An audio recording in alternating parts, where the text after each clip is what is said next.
Discord. All right. So if there's anything that you guys don't want to live on for infamy on the internet, don't say it for the next hour to hour and a half because that shit doesn't go away. But welcome to the Two River Agaves tasting event tonight. We are going to be tasting some really fun stuff. The newest project from Marco. It's the Gusto Historico. And I just want to let you guys know, I made a mistake on one of the bottles. So the one that says Tepestate, Arqueno, Madre Quiche, and Quiche, that's actually made by Victor Ramos, not Juan. So I didn't copy and paste enough on that one. So if you have those samples there, just go ahead and make that adjustment. But outside of that, you should be good to go. So we're going to taste through four different expressions tonight. We're going to learn about it. We're going to learn about this new fun project that Marco has taken on. And if you guys have any questions during this, you can go ahead and either put them into the chat or you can raise your hand. You can speak up. It's completely up to you. If you're not talking, I do ask that you keep yourself on mute so that way you're not throwing the camera off the whole time, because I know how annoying that can be. And if you don't want to mute yourself, I'll do it for you. So don't worry about that. So with that said, for you guys who don't know, the Two Rivers Agave Club is just a small club on Facebook where we're trying to put together a lot of fun agave events. And obviously it's been very heavy on my portfolio and probably will continue to be because this is my club and I'll do what I want.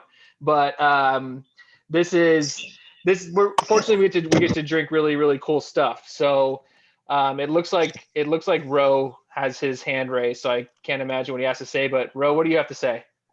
So I do have two members that are joining me live here. They're just here. And one of the questions, this is first time for John Mendoza, Mr. Smoke Wagon. First time going into mezcal. And he had a big question. He's, I don't want to hear from you. I want to hear from an expert. What's the difference between tequila and mezcal? Well, fortunately, we have probably one of the most well-respected people in this industry, and I am totally willing to hand it off to him because he has earned that title for sure. So Marco, why don't you do the most basic question that there is out there? What's the difference between mezcal and tequila? Hi guys again. First, I need to apologize with all of you guys because my English is not so good. I try to explain me better, but if someone speaks Spanish, maybe I need your help. But I try to do my best, right? There don't exist difference in the history. The tequila is a kind of mezcal. All of agave distillates in Mexico you can call mezcal. The tequila is only a origin denomination for the most famous mezcal for many years in Mexico, the tequila. Now the other difference is the tequila use only one maguey to make tequila. In the mezcal use different species, but in the past, before the industry comes to make tequila, the guys in this region make tequila with different species too. But exists, for example, a lot of difference in kind of process because the industrialization changed all the tequila world. Today exist few projects. These guys want to make tequila from the old school, like the mezcales, but it's a minimum part. Yeah, so basically, to break it down, it's the primary difference is tequila is only going to be using Blue Weber agave, and whereas mezcal is going to be using lots of variety of different types of agave can be considered mezcal. Again, tequila can come from 5 different states. Mezcal can come from 9, and then the processes are going to be a little bit different. But we're going to focus on more of the artisanal process today, and with the things that we're going to be drinking. So with that said, Marco, what's the first thing that people should pour into their glass? My recommendation is to begin with the three magueyes Emmanuel. I think it's Tepestate, Bicuiche, and Madrecuiche. It's a green label. Yeah. Well, we all have little tiny bottles. So, so that'll be the Emmanuel one. It's the 48.4% ABV. The Madrecuiche, Bicuiche, Tepestate. Go ahead and pour that one into whatever respected vessel you have. And cool. Why don't you tell us a little? Sorry. No. Tell us a little bit about it. No, my recommendation to begin to try the mezcal is the 3 sips. In the first little sip, you need to grind your mouth, clean your palate. Maybe you chew a gum, smoke a cigarette. Your palate has another flavor. You need to clean in the first little sip. In the second sip, you clean more your palate and begin to make an habit for the alcohol volume. In the traditional mezcal, all the traditional mezcales all the time are over 45 alcohol volume, 90 proof is strong. If you don't are, ¿cómo se dice?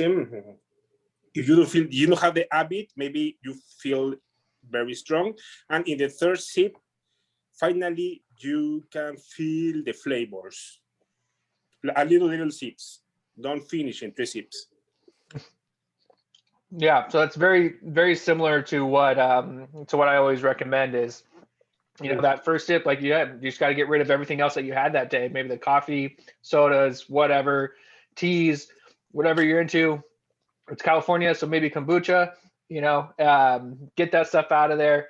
Get that second sip. Get that third sip. And again, like Marco said, very, very tiny sips. So it's just moving it around your palate and really coating the entire thing, so you can really get the full experience here. So I'm gonna keep doing that.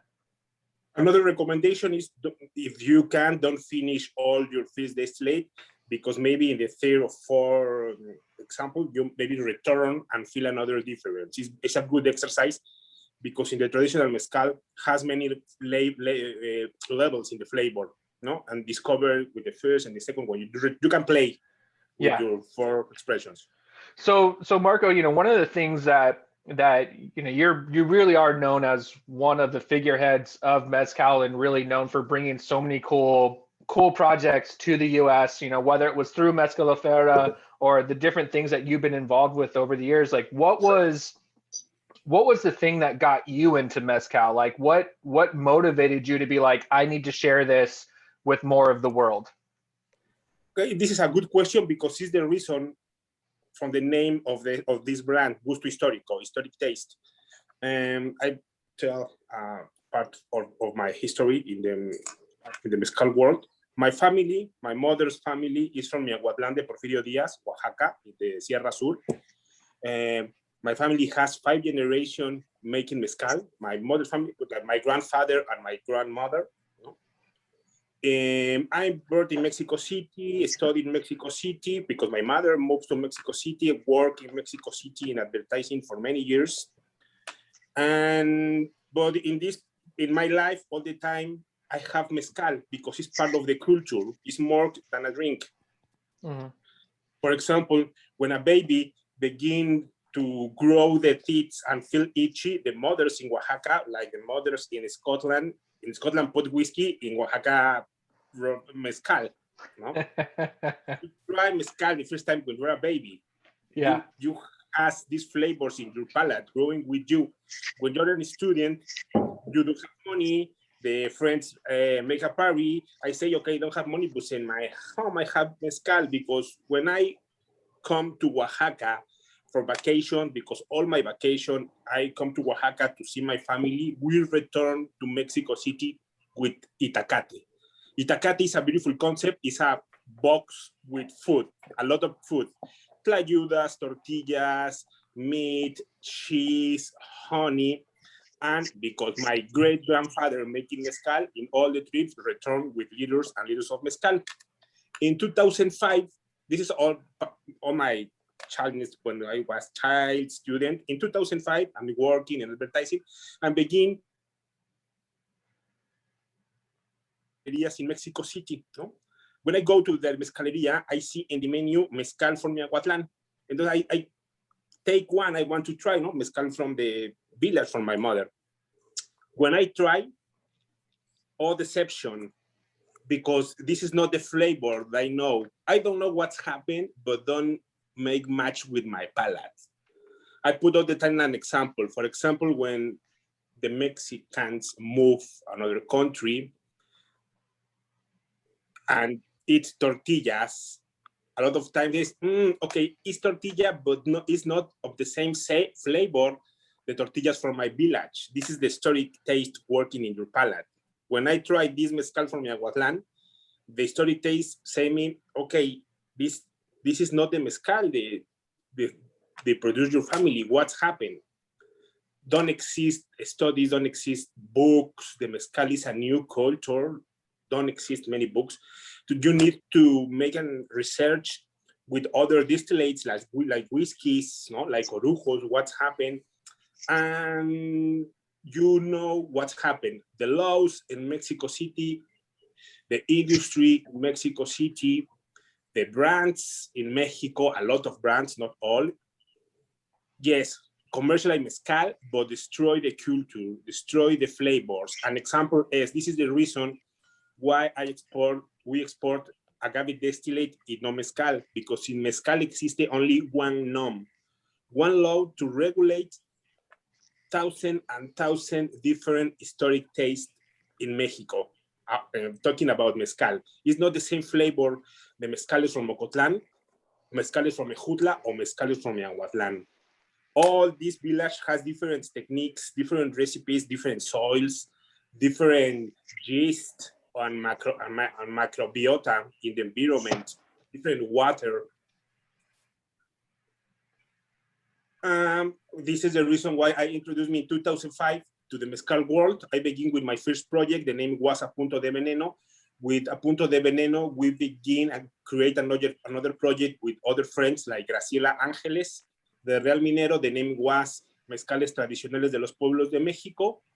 When I moved to Oaxaca in 2010, I create Mezcaloteca, no, with my ex-partners now, because I leave this project, because I want to promote the historic taste and recover the old school techniques to make mezcal in the Miahuatlan region. Explain me? Yeah, that's great.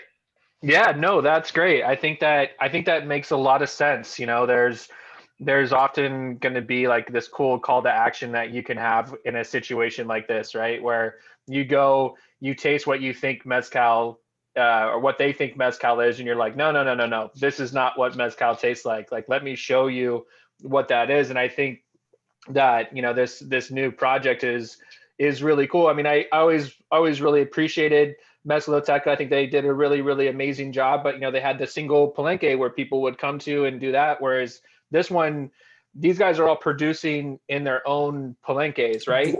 Is that how Gusto is different? Is where they're producing in their own palenque and you're going and you're buying their distillate directly from them, right? Exactly. And the palenques for the producers, because okay, I have 25, 30 mezcal producers are my uncles or my cousins. I know a lot of producers all my life. I know, yes. And yeah. I have a lot of resources to have mezcal, no? Now we buy a lot of land to grow in more maguey, to respect the environment. We want to work to the old school style. Yeah. Okay. So getting back to the one that we're tasting right now, which is the ensemble of the three maguey. Like, why did you want us to start with this one? Okay, I want to start with this maguey because all are examples and only one is Cucharillo, but Cucharillo is not agave. Is Dacylirium serratifolium. It's growing in this area between Puebla and Oaxaca. The reason is, the first one is the tree because it's not the less complex, but it's the least complex between the other two ensembles. My second recommendation is the 4 magueyes. The third is Cucharillo, and the fourth is the 4 magueyes Juan Vázquez. This is the line. Why? Okay. Because in the third and in the first and the second mezcal, you recognize the flavors of the mezcal, recognize the flavors of the magueyes, recognize all the levels in the ensembles, and change in the cucharillo to feel the difference between agave and acidillo. In the next, you try the four magueyes to return to the mezcal flavors and feel again the complexity in your palate. No? For example, in these three magueyes has two Karwinskis, Madrecuiche and Bicuiche. The soil in Miahuatlan is so mineral. Maybe when you try, you feel like sparks in your tongue. This is the mineral in the water that people use in the fermentation. It's so mineral, for example, when you boil water in a pot, in the bottom, all the time you can see a sediment, a white sediment, all the time for the water in the region. We have very lucky with this kind of water because make a lot of difference. No, this first one is citric. No? You can feel the citric for the Karwinskis and the mineral. Yeah, I'm definitely like on a personal note, I definitely love Karwinskis. So the fact that it's heavy and recently I've been on this Tepestate kick as well. So this is kind of like the best thing to happen to me in a long time. This is a really, really great expression. Does anybody else have any thoughts on what you're trying so far? Anybody want to share with some of the things that they're tasting? No peer pressure, of course, but. For me, Let's see. First one with the three agaves,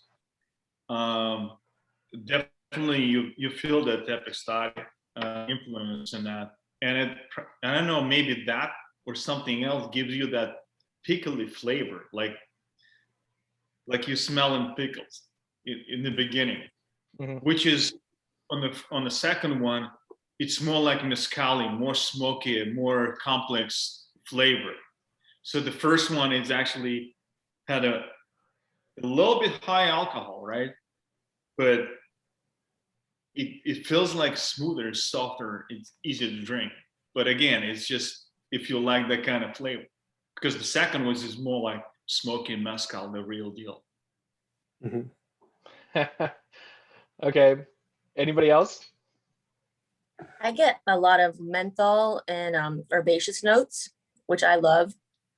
And I get those from Karwinski's and some of my favorite flavors in kind of the pantheon of flavors from mezcal.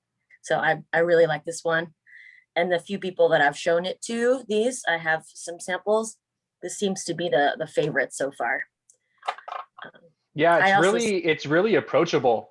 You know, I find it really approachable. It's sweet on my palate. This is my first time tasting any of these, so it's very discovery mode right now. But yeah, it's like I can see why this would appeal to people because it's like wow, right off the bat, it has this beautiful complexity, but it's really easy to drink. Yeah. Let's see, and then this every day if I could. Hey Drew, to clarify, are we tasting the Ramos, the three agaves by Ramos? Yes. So it's going to be the okay. So the Madre Quiche, the Biquiche, and the Tepestate. So the 48.4. Cool. That's the one that we're on right now. And then yeah, I was going to add. Order. This one is very fragrant. Love the smell. Typical of the Ramos family. Like that smell to me is always just top notch. I actually get more of the Karwinskis than I do the Tepestate, believe it or not. Tep is my favorite agave, so I feel like I can recognize that. But on this one, I get definitely more of the Karwinskis, which is not necessarily a bad thing. But yeah, this is good so far. Yeah, no, I think this is. I mean, obviously, you leave it to the expert. He's going to tell you the right thing to try first. So yeah, this was a really, really good start. I think it's a great primer as we continue to move through it. I see one comment from Gwen was that it tastes sweet. So I'll assume that she's speaking on Marshall's behalf as well. And yeah, he likes it as well. So yeah, I think this was a really, really good start. Does anybody else want to share Any notes before we move on to the second one?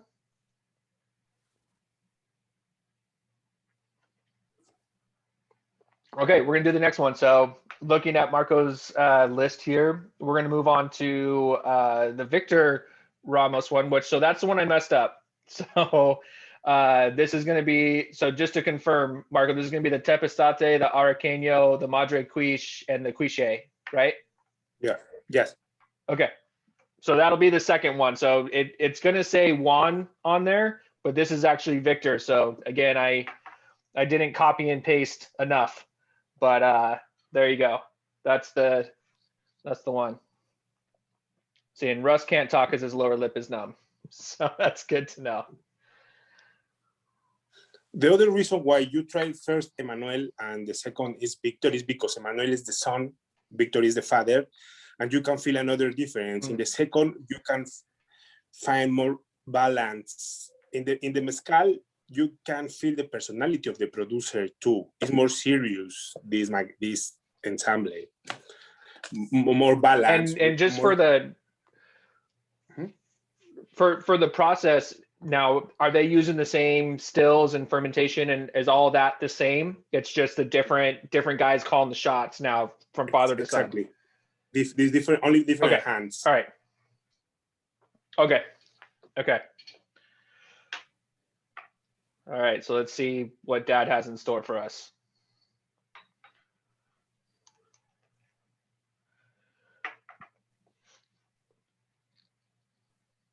And Mark, I don't know if you could speak to this. What's the relationship like between Victor and Emmanuel? So I've been around a couple different families, and there's always kind of this competitive nature. It's fun, and it's, they're kind of toying with it, but it's like I was around Romulo Sanchez and his father, and it was really funny to hear them interact with each other when they talk about his mezcal versus his father's mezcal. What's the relationship like between these guys? Is it competitive? Is it fun? Like how are they?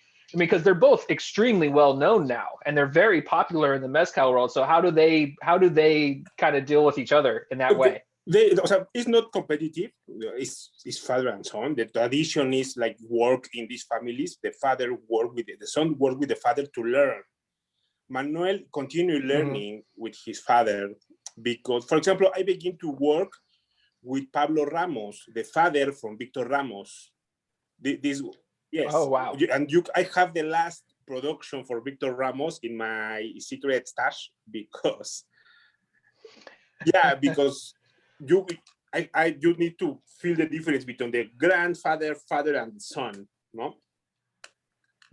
Victor, Pablo Ramos worked with my grandfather for many, many years in a famous palenque in the Miahuatlan area. This is another beautiful story, but other day. I began to work with Pablo Ramos, and then the next guy to work in 2010 was Victor Ramos, and then work with Emmanuel Ramos. And I say that because it's not competitive. Emmanuel continued learning from his father how to make mezcal. This guy continued. Another day I read, I don't know where I read, if you want to be a master in any world, you need to have 10,000 hours or to making the same things. Yeah. Yes. Yeah. Emmanuel needs more hours. They don't have them. So is again, I think one of the things that you're also known for is really preserving the tradition of mezcal production. And and again, like I didn't know that you had worked with Pablo. Like, that's really cool. I love the fact that you've worked with 3 generations now of producers. When it gets to Emmanuel, like, is there flexibility to try new things, to try different methods? Because as you said, like, mezcal has exploded over the last 10 years, and there's so many different people, and there's still so much discovery that's happening in terms of like different methods from different states and stuff like that. Do you see those guys experimenting at all with like different types of agave or methods or fermentation time? Like, is there any differences, or is it kind of be like the way Pablo did it, then Victor does it, and now Emmanuel does it? Like, is it all pretty similar, or is there different interpretations, and artistry for No, each guy. it's very similar, but another thing to understand is the tradition are moving, not the time. The tradition is live. It's not static. No, the tradition is moving. Yeah. Every day you're working. In fact, these guys return to the old school for one reason. They don't like the mezcales to the new school with two distillations to the law. These guys say these things. It's not the same flavor. All the time, for example, with Mezcaloteca, we make a lot of experiments with another producers, and now with another uncles, I'm making experiments with other uncles producers. The most important thing in your experiments is the flavor in the community, the historic taste working in this area. And a very important thing for us is that these mezcales that you try, guys, now, the people in Miahuatlán, in Mengolí, are trying the same mezcales. This is the unique warranty to know if the mezcal is a good, made with a good hands or not. Because when a brand take all the mezcal for the community, and in the community the people don't drink, you broke a line to guarantee your flavors. Because why don't drink in the community this mezcal? I know a lot of experience when the producers work for a big brands, and when you ask the producer, do you drink this mezcal? The producer say, no. When I want to drink, I produce my own mezcal. This is not innovation. This is an imposition of the flavor. You need to work. You need to work with your producers. How can innovate with and not destroy the tradition of the flavor, the cultures, or disappear flavors. No, it's like the gastronomy. The mezcal is part of the gastronomy in these areas. Right. Work together, growing together. No? Yeah, and so they're not necessarily mutually exclusive. Like, you can be innovative, but you can also preserve that tradition. One of the things that you mentioned, so on both of these that we've had so far, these are single distillation mezcals? Yes, this is another thing that happened in Miahuatlan. In Miahuatlan exists, the guys, the different regions work with two different stills. Emmanuel and Victor work with reflux still. This only one pass for the still. The alcohol adjustment is not puntas y colas, it's not puntas y chiche. They name cordon, is the central part of the distillation. The name is cordon, like heart. And for example, Juan Vasquez use the common still, but the common still is with two distillations. Right. Okay. This is another important thing. For example, the official norm from the SRM, this guy say you need to pass 2 times your mezcal to be named mezcal. Right. When the producer want to sell his mezcales, and they need to pass 2 times for sale, they say, I don't like, but I can sell. Right. No? Yeah. Yeah, I think that's one thing that I've become more accustomed to as well, especially with dealing with like raicillas and things like that, where it did seem like 2 distillations was the common thing, and then to come to find out, it's like, no, you can actually get a very high proof. And I think what it ends up doing to the flavor profile is it gives it more body, and it makes it, like you said, it gives it more personality. It's very expressive when it just has that one pass through the still. I think that's really, really interesting. What are people tasting on this one? Does anybody have any notes on how they feel about the second expression?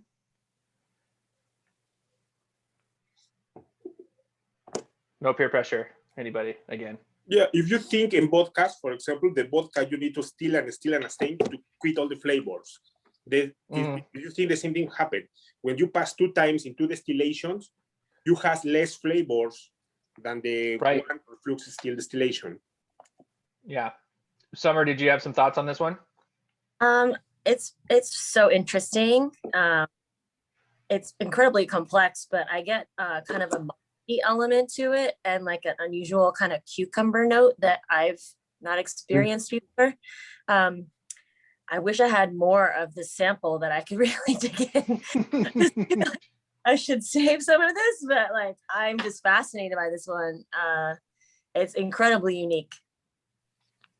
I think that's been like one of the worst things about the quarantine is I have a lot of people who have asked me, they're like, well, what do you think of it? And I was like, well, now we're in a time where I don't get to try a lot of this stuff anymore because it's so like highly sought after and people want it so much that, for example, when we got this, I mean, it was in our warehouse one day and it's gone the next. Like everybody takes it. So then, you know, all of us who kind of pride ourselves on, you know, tasting these things and experiencing it and really being able to illustrate this story, we're just kind of like, I have no idea how it tastes. I've had this in my market in my stores for a few weeks now. This is the first time I'm tasting. I'm like, damn it. Now I got to go to these places and make sure I buy a bottle of each. I don't know which one I'm going to get. I'm probably going to walk with all four. So Yeah. no, this is super fun. And it's really interesting to taste the different, like, and I like, Marco, how you set this up. Be like, okay, you know, you got the young buck, you got to try the sun stuff. Now let's give you some of that. Let's give you some of what dad taught him and then what he hasn't taught him yet, you know, like there's still some of those secrets that he hasn't let go of. I think it's really awesome. It's a fascinating side by side. It's a great way to start this off. It's very cerebral, super interesting. And then Marco, with this being 4 separate agave that go into this, do you know what kind of maybe what the percentages of each agave are, or maybe like a rough estimate of how much Tepestate versus Araqueño versus Madre versus the Quiche? I don't remember exactly, but if you have the label in the bottom of the back label, you feel the pores. I think in the first one is 50 Tepestate and 25 Karwinskis. I don't remember exactly, but in the back label in the bottom. Okay, I'm looking at it right now. And I'm seeing them listed, but I don't see any numbers. It's okay. It doesn't matter. It's delicious. That's what matters. So I might be looking at the wrong thing here, but I need to look in. I have some labels. Okay. We're gonna get down to the bottom of this mystery, guys. We're gonna find out. Yes, it's 50% Madre Quiche, 20% Bicuiche, 30% Tepestate, the first one. Let's see. Can you lower it down a little bit on the? I want to see if our label is a little bit different. So a little bit. So go down. And in this part. Oh, it's at the. Oh, okay. I didn't get to that. That part is cut off on my photo. So there we go. Yeah. So it probably is on there. Okay, so Felicia commented that that she would have guessed it's clay pot distillation. I actually think that's a really great note, Felicia. I really like that, because there is this. What I like about clay pot distillation is it kind of softens up the corners and kind of makes everything kind of copacetic together. And I totally get that. I absolutely understand where you're coming from on the clay pot, kind of that minerality, also rounding it off. That's a good one. I'm sorry, Marco, what were you about to say and show us? No, I showed you the second label is 25% Tepestate, 25% Arroqueño, 25% Madre Quiche, and 25% That makes it easy. So, okay, let me ask you this. Now, the way that I've always understood, ensembles is it was a situation of, hey, that's ready, let's go grab this, or this is ready, let's go grab that. In this scenario, with it being such an even split amongst all 4 agave, like, is this the equivalent of like grandpa's old recipe that just gets handed down through the family, or was this experimentation that was going on? How do these guys come up with these combos? Yeah, this is the old school style. In the past, exists the mezcal is only one species, the monovarietal, but no was common. The most common mezcales in the past, like my grandfather or Pablo Ramos working, are the ensembles all the time, because these guys work when the magueyes are ready. Right. They need to use all the resource when your oven is ready. Okay, these tepestates are ready. These bicuches are ready. These arroqueños are ready. Oh, I don't like arroqueño. Okay, who likes arroqueño? Maybe change with my cousin arroqueño, but I have Mexicanos ready. I want Mexicanos. And cook together, when cut together, cook together, mash together, ferment together, depend and distill together, and depend how use in the different guys the magueyes. For example, I got a lot of madrecuches, I got a lot of bicuches, and Emmanuel say, okay, I use this part of madrecuches, this part of bicuches, but I use tepestate. Okay, Victor say, oh, I take this part of madrecuches, this part of bicuches, but I take another tepestates, and now I take a little part from marroqueño. Yeah. The most in the past, the ensembles was the mezcal from for these guys. No, this trend for only one maguey is very new. 2005 with this of movement, the people want to know what happened. But if you see now, the maguey is in danger because the brands use a lot of plants, the only one species, Right. and remove monocultive. The ensemblers are more friendly with the environment, Right. no? Because you got only the other thing, the small batch. We work in the old school style, a small batch, ensembles in major part of the expressions, no? And another very important thing in this kind of mezcales is these mezcales has two fermentations. The first is cut, cooking, and when finished to cooking, you need to rest your maguey cook for many days because you need to a dry fermentation. Today, because the market and the brands want to sell so quickly, they don't wait this time as very important time for the flavors. And when the maguey rests, the next step is mash and ferment with water. With is natural yeast, is microbiota from the region, is from the environment, and distill. Maybe every production needs 1 month to make. Right. How long is that? How long is that initial rest period from the cooking before you add water? Like, what's the first rest period? What's the average time that they wait before they add water and the microbes and stuff like that? Maybe wait 5 days. Between 3 or 5 days, you need to rest to cool the maguey. These guys say, no, because need to enfriar to. ¿Cómo dices enfriar? To cool the maguey. Okay. I like the assist there. That was great. That was, quick translate. Quick, give me the cool. Okay, cool. That's so then the second fermentation, you're adding the water in, you're relying on local yeast to start the fermentation. How long is that one? Okay, in the past, the producers, all the time I say the past, because in the past, the producers only made mezcal in the heat season, in the Easter season, because the heat is strong. Yeah. They don't make mezcal in rainy season because our farmers, they grow in chile, maize, beans, and other things, pumpkins. And the other season of mezcal production is before Day of the Dead, no? But in the heat season, in Easter, is heat, the weather, maybe ferment in 3 or 4 days.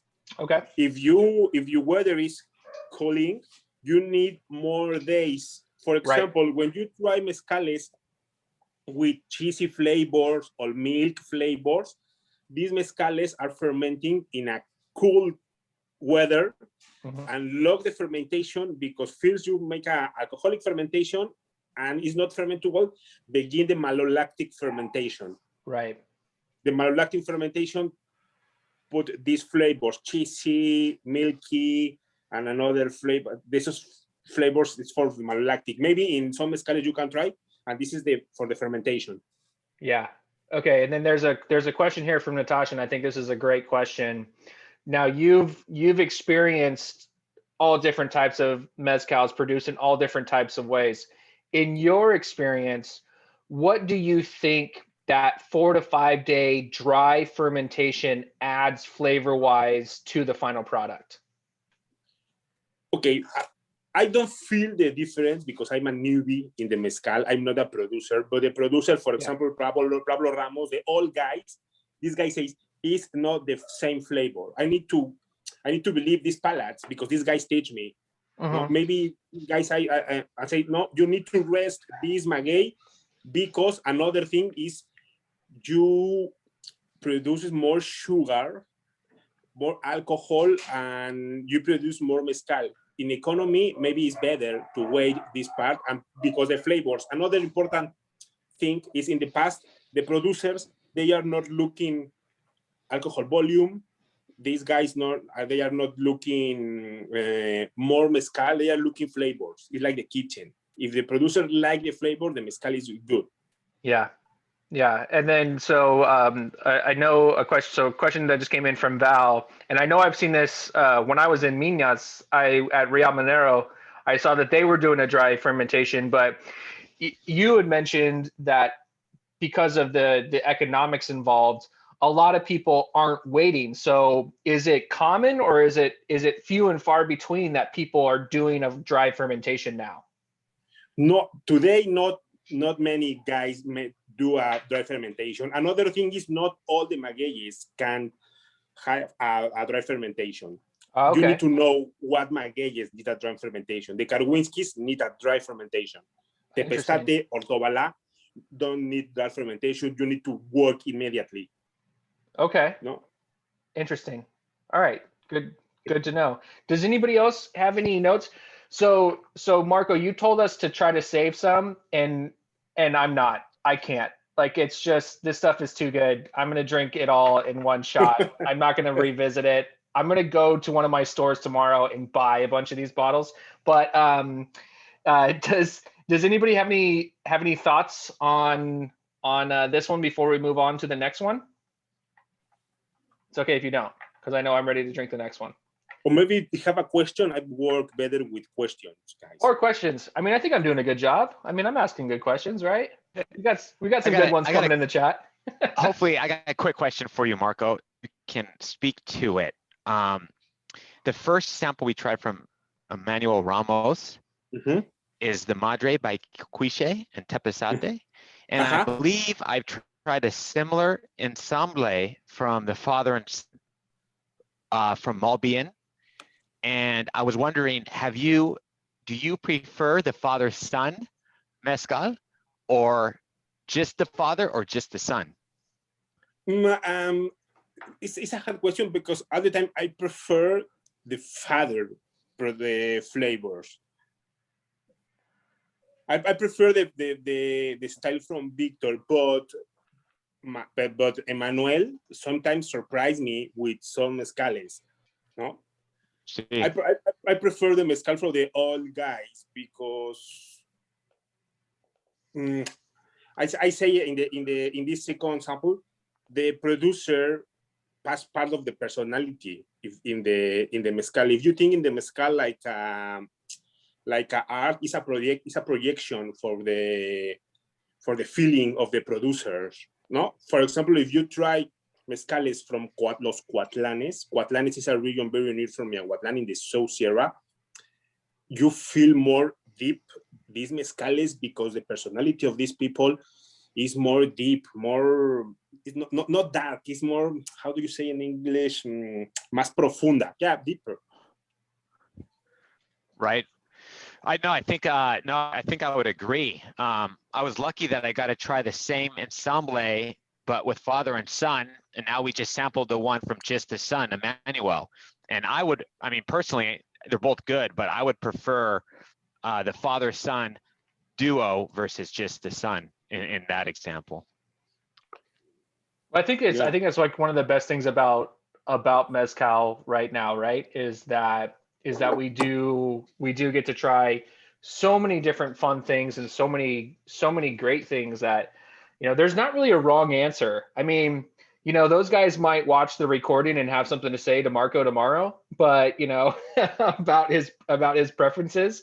But I do think it's really cool that we get to try all these different things, and Malbian being an incredible bottler as well. They really do some cool stuff. So I know immediately when we saw the Gusto project come to us and we saw the names, I was excited, and now after tasting it, I'm like, yep, this is this is great. Why don't we move on to the third sample? So we're gonna do the Chicharrillo, right? Cucharillo.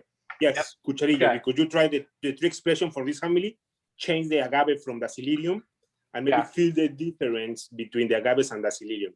Cool. So now, for the uninitiated, basically what we're doing now is we're trying a sotol, but it's not sotol because this is coming from Oaxaca.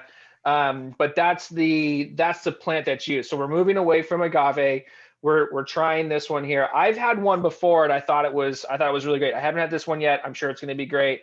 But now Marco, I've been introduced to 2 of these in the past 6 months, and I went my first 3 years being in mezcal, not even knowing that the Dalsilian could even grow in Oaxaca. Why aren't more people working with it? Because it's a business. Oh. It's a simple answer. In the past, in the region, in all my mezcal life, from 2005 to the actuality, I only tried 3 different cucharillos from the Miahuatlan area for different producers. Because in the past, not was common. The people use this plant to make ornaments for the church in the Easter season. No? These guys, we work with cucharillo because in the past, some producers making cucharillo, and now we buy land, and I work together with Emmanuel and Victor. In this land, we have a lot of cucharillos where they are ready to work, and take these cucharillos, make this batch with the experience from Victor. Victor is the experience, but Emmanuel is the hands. To see what's happening now with this flavor. Maybe this is not only production from cucharillo for 3 or 4 years. We don't produce again because we don't have cucharillo. We need to reproduce. We take now seeds from this area and begin to grow little plants from cucharillo because we need to replant more and preserve the environment. Right. No, that definitely makes a lot of sense. Now, in terms of the production differences, and I can't imagine that you really have a number, but the Dalsilian like tends to be a lot smaller, right, than what a typical agave piña is going to yield. Is that like part of it, where it's like there's just way too many that you have to harvest in order to make this a viable product? It's the same hard to make in the start. Maybe the piña is 20-25 kilos approx, and in a media, no, not too big. Produces maybe a little more mezcal cucharillo, the mezcal from agave. For example, the media in the mezcal is 10% from the prime matter, 1 ton. Oh, okay, 10 kilos produce 1 liter, for example. Maybe with cucharillo produce 15%, was better in the production. Okay. All right, so this is super fun. Right off the bat, I feel like it's a lot softer on the nose than some of the more traditional sotols that I've had from Chihuahua and from Durango. But then there's this really beautiful pop of that, like, by the way, I'm sotol at the very end, which I really like. I mean, I remember the first time having Dalsilian where I just was like, I thought I was figuring out Mexican spirits, and then I drank that and I was like, I have no idea what I'm doing. Like, this is the craziest stuff. It's the terroir influence on these plants is, I just feel it's so much more significant. It really shows up. What are other people tasting? Am I talking crazy, or what are you guys tasting?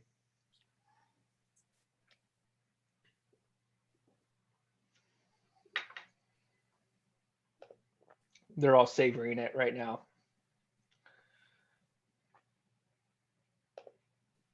I really like this.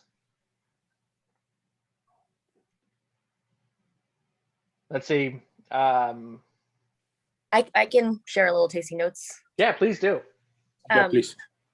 I get like some kind of tobacco and some tannin. And it's got like kind of Sichuan peppercorn numbing quality to it a little bit. We're tasting the Cucharillo, right? Yes.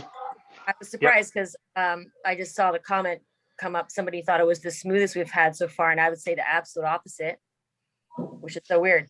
Maybe everybody's different. But yeah, I think it's got the hottest aroma, but it's super interesting. I dig it.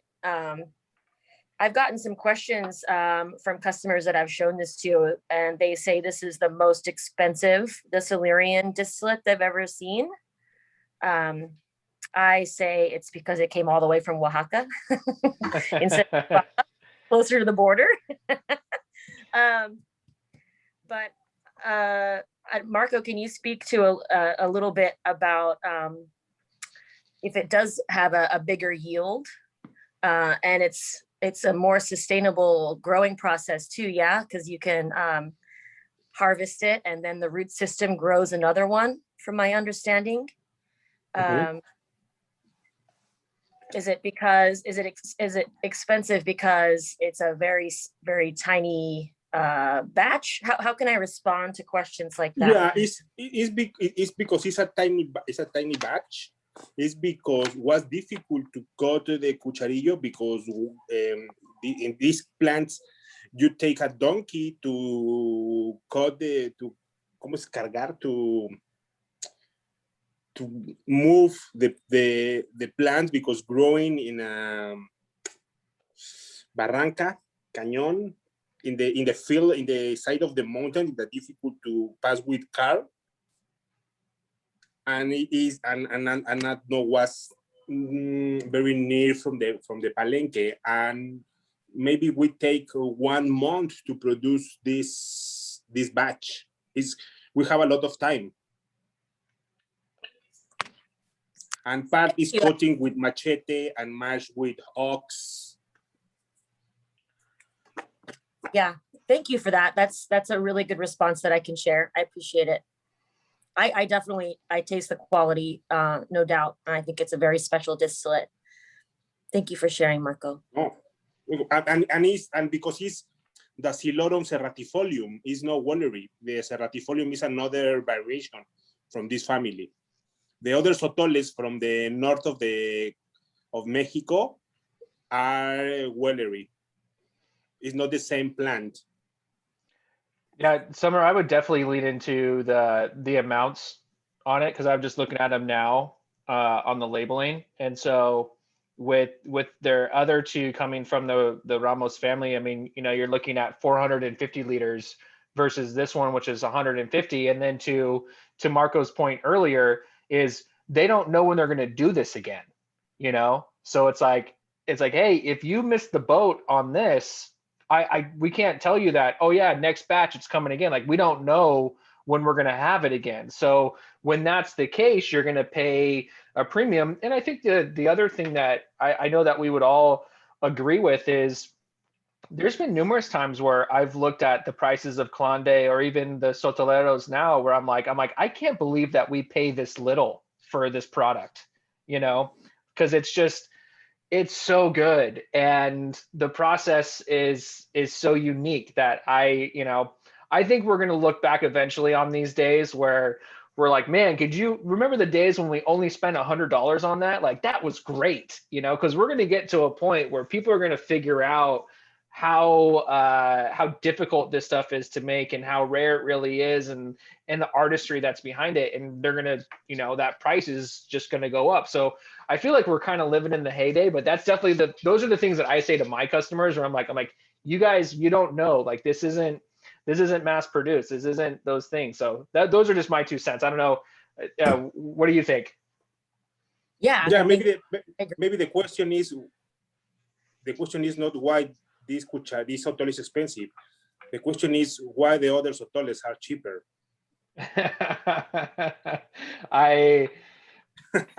If we didn't sell other sotols that were cheaper, that might be a really great response. But whatever that, I don't know. Summer, what do you think? I think that's a good response too. Yeah, and I agree with you that this is a bit of a heyday, and I do feel very lucky to be tasting these today. And I do also agree that it's bound to change, and I cherish it. So. All right. Do we have any other thoughts on this one? This just gets better and better. God, I'm gonna buy all these bottles now. Which, by the way, I don't know if you guys have seen, but Ro has been dropping in the link to purchase these bottles. When we set this event up, I want to say 4 weeks ago, 5 weeks ago, I told Ro that you need to buy these things right now. You need to get 2 cases of each, because we're got to do some samples, and we need to make sure that we can actually, fulfill some orders, because now we're completely sold out, so we can't order anymore. Ro has the biggest supply in the area right now. So if you're in the state of California, you're outside of it, hit him up to get him. But he keeps dropping the link in. So if any of you guys really do fall in love with any of these expressions, make sure that you click through there, and he has a crazy discount on it right now. So that's really great. I know that's where I'm going to be getting some of my bottles. So drink it. And now knowing that with the Chicharrillo, the one thing that always works on me when it comes to sales tactics is you can't get it again. I'm like, well, damn it, I need 2. So, let's give me 2 of those. I don't know. Any other thoughts on this one? I know we see you have the smooth comment.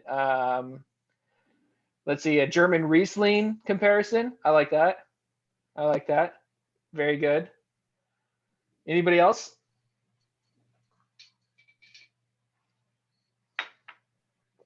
Okay, let's move on to the next one. So now we're getting away from the Ramos family altogether. Where are we going now, Marco? Yeah, now we go with Juan Vasquez. He's another political uncle. He's from other region, from Miahuatlan. The region from Juan Vasquez is almost in the border with Soquitlan and Yautepec. And the steel they use is the two times. This is a common steel. It's not more flux steel. Mm-hmm. But with this guy, I began to work in 2005 with my old project, A Punto de Veneno, when they live in Mexico City. And now we return and work with him, because the other thing is work with more producers. No, when I lived to Mezcaloteca, these guys work with my uncle, the brother from my grandfather, and all these guys are family for my grandmother. No? Mm-hmm. And this is an ensemble for magueyes, 50% tepestate, 15% tobalá, 25% cuiche, perdón, y 10% madre cuiche. Okay. And it's a small batch too, only make 150 liters. And one of the things that I think is really cool about this product, Marco, is that the artwork of the bottle themselves is really beautiful, and it's very unique. How did you come up with that? What's the motivation behind the artwork? The motivation behind the artwork is we want to tell a story in the back of the mezcal. For example, in the black label, we use a maguey to honor the prime matter. No, is the prime matter to make. Without maguey, don't have mezcal. No, this is the we need to care. The second one is, or this one is to show the biodiversity behind the mezcales, because behind the traditional mezcal exist many species, not only from magueyes, plants, water, minerals, soils, all the environment. And then even like a machete is on there. Yeah, well? the machete is the common in all, because like a symbol, because the logo on the boxes it has 2 machetes on it. It's which a machete and a venencia. Oh yeah, it's very cool. I like it a lot. Like I saw it, I was like, is that ours? And they're all, yeah, that's yours. I'm like, oh, that's really cool. Like that's one of the coolest boxes that we have. So yeah, no, that's great. It's a machete. And I showed I showed you the 2 new labels for the next batch. For the other producers, because in the next batch we sent 2 different producers more. Juan Garcia and Eusebio Santos, and other guys from different regions from Yaguatlan. Juan Garcia used a reflux steel. Eusebio Santos used the common steel, the normal steel. And for example, okay, this is the new label. The machete is in the bottom. Oh, that's so cool. This is the common steel. This is a steel from with you need to pass to obtain mezcal. And in the fermentation tanks, and the machete is here. And I show you a draw. This is a reflux steel. Maybe you see how to work in the top of you have the plate, you condense some part of the steam, the drops fall again in the pot, up again in the steam, and pass to the serpentine and condense like mezcal. In this part, the name is cordon. It's not puntas, it's not chiche.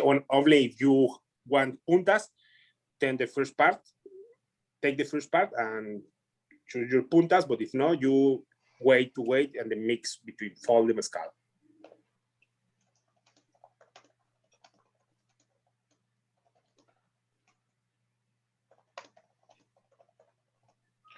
Okay, so kind of going back to the beginning when you were talking about how you saw this interpretation of mezcal, and it didn't taste like what you thought it should taste like, and that kind of starts this journey for you where you want to bring the true taste of mezcal to people so there's an accurate representation. Now we're 16 years in the future. Okay, you've had some very successful brands. You just launched this new project. It's amazing so far. What do you see as the future for you and the future for Gusto? Like, what do you want to do next? I mean, we saw the two projects that you just showed us, those are really cool too, but it's like, where do you see this going? Where do you see this industry going? I don't know what the industry going. I don't know what the other labels want to go, and I only know what we want to doing for the future. We want to work with more producers, not the same producers, because now you see different brands with the same producers. It's good for the people in the town, but exist more people, more guys making mezcal, and these guys don't have any brands. You need to understand the social dynamics in the region. It's very important. It's not too easy only buy mezcal and sell. You need to know what's happened behind all these things, because exists a lot of phenomena, social phenomena behind all the economy. You need to be very careful. For example, I don't know, for Gusto Histórico, I like to work only with small batch. I'm only, I have another project now. The name is Mezcouting, with the rural mezcal tourism.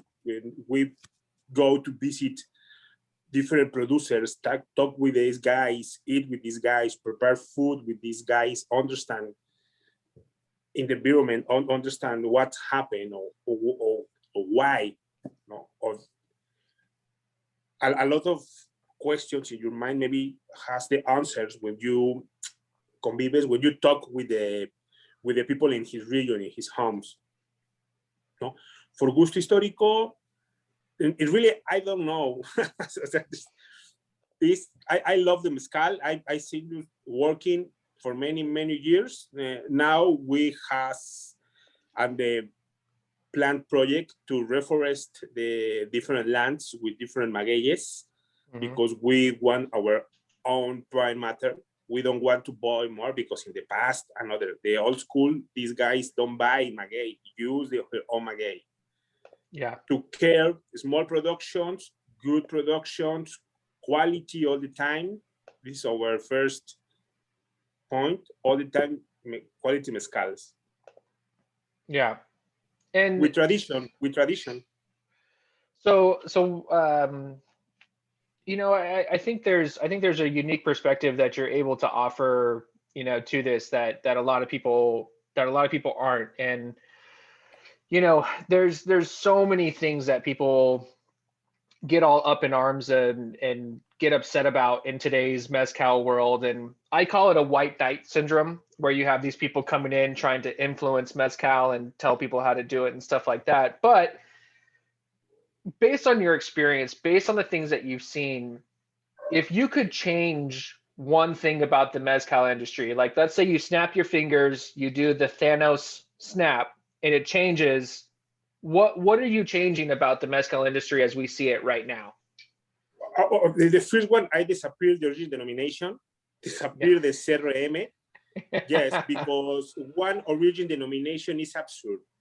To all Mexico, we have small geographic indications for every town to respect the recipes, to respect exactly the steps to make mezcal in this region, not only one. No, this is the first thing. No, the CRM disappeared too because these guys only destroy the culture, take advantage for the producers and take advantage for the promotion, the other guys, and remove in major part of the youth mezcal, but I say mezcal because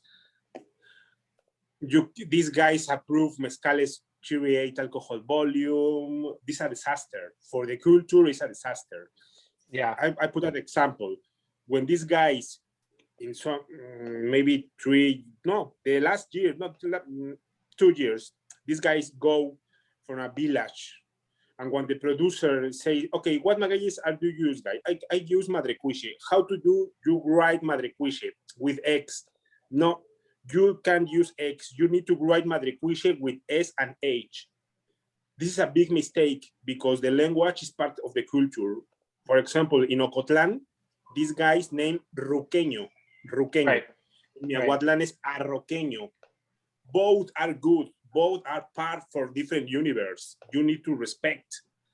These guys only homogenize the culture. This is a big mistake. Yeah. Yeah. No, so I'm totally with you on that. I would love to see the deconstruction of that entire group, because it just doesn't seem to make sense. And yeah, I think no more monocultive, because now the big industry, I promote the monocultive. They are cutting the forest because they want to grow in maguey. The maguey is espadín. This is not biodiversity. It's the same mistake of the tequila. right. These lands in tequila these plants are destroying. Yeah. It's a bad prime matter. Are clones. They want to make a copy paste, and this is the reason why we want to control our lands, our prime matter, and offer good products, small batch but good quality. Well, I think that you absolutely accomplished that goal. These are amazing. I've always been a huge fan. This is the first time that we've gotten to talk outside of Facebook Messenger. I feel like we're friends, so we just get to hang out now and talk about all the things that we love about mezcal. So I love that as well.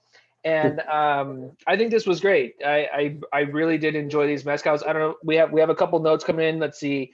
That this one tastes like a dessert, which is really, really cool. So Juan is making a dessert mezcal, which we like that. Does anybody else have any thoughts on the final mezcal that we have tonight?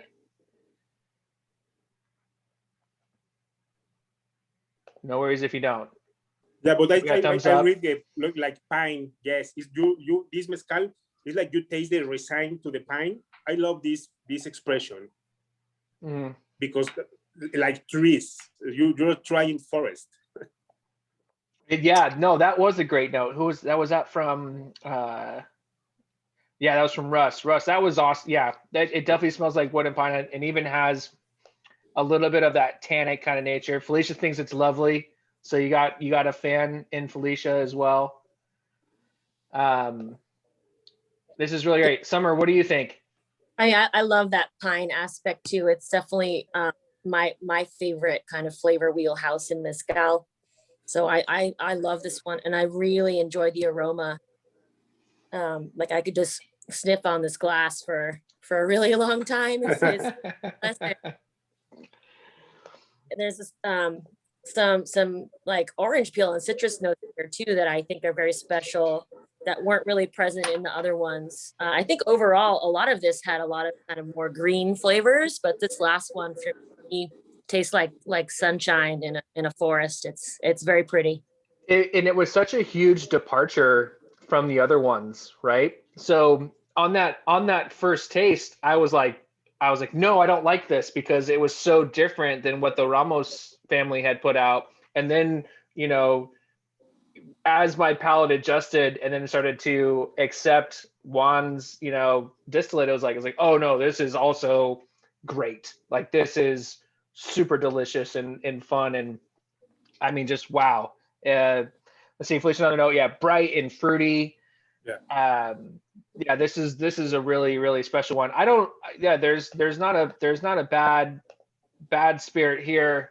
I mean, again, I'm gonna drop the link into the chat now for anybody who can't live without these bottles like me. So make sure you go and pick those up because again, we're gonna continue to get good batches, right? But they're always going to be different. So to have different batches from these really incredible producers is a really cool thing. I know it's pretty late where you're at, Marco, so I want to get you out of here soon.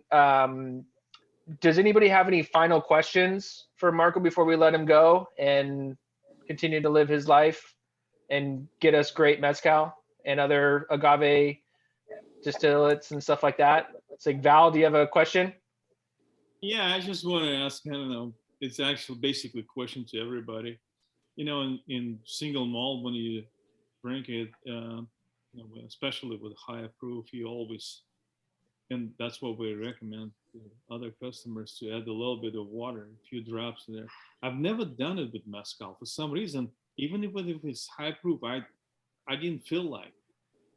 What do you think, Marco? I mean, is that, do people do that in Mexico? Do they add a little bit of water to kind of, you know, open up the flavors? Or what I think about the dash? Dash is the little drops, no? When you have a high proof. Yeah. Yeah, some people put a little bit more, some people put a little less, but a little bit, yes. And that's what we recommend when you drink. We are very strictly with this, but my recommendation, maybe for the next, when you want to do a dash, you need to do with puntas. You need a high proof mezcal over 55 alcohol volume. It's a good exercise, but the exercise will very strictly. In some guys in Scotland, this guy says we follow this instruction because in the whiskey is common. You need to do with water from the same place they still use. If you want to do a good dash, you need to use the same water because this water has the same information. Maybe you can do with other water, but you need to a high proof alcohol volume, because in the reaction alcohol with water, they put a little heat, you don't feel because you don't sense because it's the glass, but open a lot of flavor, discover more aromas, but high proof, maybe 3 or 4 drops. If you have water from the region, or maybe when you come to Oaxaca to visit us, we go to the distill and make this exercise with different mezcales. Well, in Oaxaca, it might be possible, not in Scotland. You can't get the water they use all the time. Yeah. But you can do, it's a good exercise to see what happens with the flavor.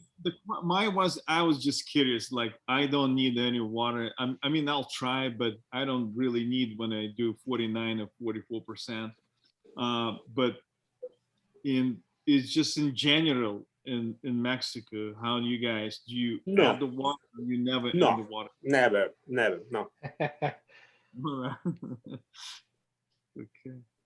And then, so Marco, we had a question from Felicia. She was wondering if, do you ever anticipate Gusto doing a father-son combo similar to Ma Bien? I don't know what happened with Malbien or how to work these guys, because I don't know who produced every bottle, because in the label you see both Manuel names. and Victor, both. Yeah. I don't know. I don't know who produced what. Maybe you need to ask about the Malvin guys for the traceability because Yeah. he's confused. For me, it's confused. No, this is a good point with this guy. But maybe these guys explain you why or who produced what mezcal, because I know my cousin and my uncle produce each one different mezcales. Maybe, yes, Victor helped to Emmanuel, Manuel helped to Victor because his father and son, but they work apart. Has different business. Maybe they're holding hands when they make decisions or something. Maybe that's that could. No, because if you want to put all the involved guys, you need to put a Tiomaro, is another guy they help, the Atilde, the wife from Tio Victor, because this woman sometimes she's helping to put fire in the steel. No, you need to put more names. I think I've actually seen you bring that up on Facebook a couple times where you're like, well, why aren't you listing everybody? Because there's all kinds of people who are involved, So I think that's a pretty interesting commentary and pretty funny as well. Because you're right. It's like, well, what are they doing that's so much different that both of them are included, whereas everybody else isn't? And again, it tastes great. It's a great brand. I'm not disparaging it. It's just it is a little suspect, Yeah, it's confusing, no? This is a Totally. Okay, so any other questions for Marco?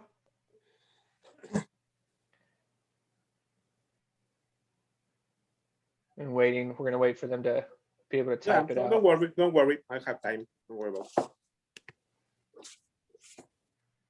Okay, so I'll say this, Marco, this is great. I've really enjoyed this experience. I really appreciate you taking the time to come and hang out with us and to walk us through these really amazing expressions and to give us a story about you, man. I mean, I think there's a lot of people out there who know about you and they see your Facebook persona, which can be very passionate and and getting after people. And I think it's really fun to see you actually have this nuance and this understanding and to be able to explain the way that you feel, the way and why you feel the way that you do. This is a really cool thing. I'm very honored that you would join us tonight. I'm very appreciative of it. I'm appreciative of all the people who tuned in tonight, and I hope what everybody took something away from this. And eventually I'm going to upload this to YouTube as well. So if you feel like somebody needs to see this, please share that with them as well. If you're not part of Two Rivers Agave Club on Facebook, please join us. We're trying to do cool stuff. We're trying to get people cool agave and get exposed to different things and have cool discussions like this. And just check out different mediums. Keep talking about this stuff. Marco, I'm going to leave it to you. What are our final words today? What do you want us to walk away with tonight? No, thank you so much, guys. Thank you for promote Gusto Histórico. Thank you for trying Gusto Histórico, guys. And sorry again for my English. I need to express. Your English was great. It was perfect. It was all great. the time I feel bad, no, because it's not my first language. But okay, I promise do my best. It was good. And yeah, it was good. When you come to Oaxaca, you can visit us in Miahuatlan. All of you guys, no, to talk with the producer, to talk with the source of the mezcal source, and see what happened. No. Yes, absolutely. We can't wait for this world to be normal again, and for us to come and see you, experience the beauty that Oaxaca has. I'm bringing Val with me. You love when the crazy Russian Moldovans come. Rocco's coming too. We're bringing a crazy Indian with us. It's gonna be it's gonna be fun. It's gonna be great. Summer's coming as well. I've partied with her. It's insane. She's the best. So everybody's coming to Mexico. We're gonna have a great time. We're gonna experience this amazing, beautiful thing that you get to share with us here. Marco, again, thank you so much. Everybody who joined tonight, thank you so much. Buy all of his stuff. Buy all of it. Sell it out. It's going away. These batches are going away. Buy everything. Okay. Yeah.